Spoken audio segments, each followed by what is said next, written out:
いつもご視聴いただき誠にありがとうございます。釣りって学べるです。今回の授業のテーマは、アジングで使う2つのリフト&フォールです。ご視聴者様よりいただきましたコメントにおいて、リフト&フォールについて深く考察する機会をいただきました。ぜひ一つの動画として残しておきたいと思い、配信させていただきます。アジングのテクニックとして役に立つと思いますので、最後までよろしくお願いいたします。以前、アジングについて2つの授業をさせていただきました。1つ目がアジングのテクニック、そしてフライフィッシングでアジが釣れる理由。この動画の中で使用されているリフトフォールが一般的な使い方と異なるため、今回の動画は補足動画として見ていただけましたら幸いです。まず、詳しい説明に入る前に3つのことをあらかじめご了承いただけたらと思います。1つ目が釣りって学べる流であること。この動画で使用しているテクニックは釣りって学べる独自の理論となっております。2つ目が一般的なリフトフォールとは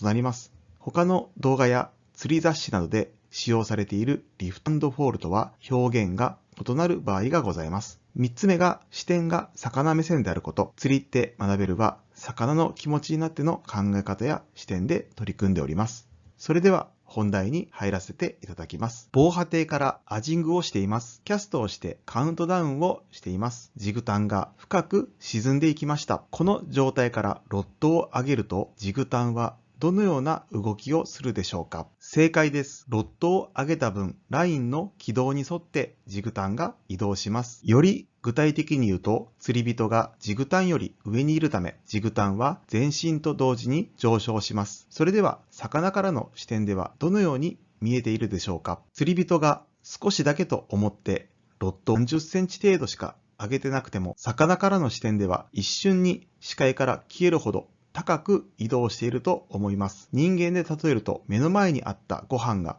急に地上3階ほどの建物まで飛んでいった感覚と思います。まさに突然目の前から餌が消えたかのように感じていると思います。ロッドを使ったアクションは魚の棚が変わるほどの変化をつけるため、広範囲にアジの棚を探りたい時のロッドアクションとして効果的です。それでは次のようなアクションはどうでしょう？アジの対抗程度の上下アクションを何と呼びますか？釣りって学べるでは、これもリフト&フォールと呼んでいます。この程度のリフトは、リールを巻く動きで十分演出できます。よって、リールを巻くアクションは、食わせるリフト&フォールとして効果的です。突然ですが、目の前にぶら下がっているパンを手を使わずに口でくわえることができますか？釣りって学べるは、激ムズです。口の周りにパンがブラブラしているだけでとても難しくなります。フライフィッシングではフライラインの軌道に乗ってフライを水平に動かすことができます。よって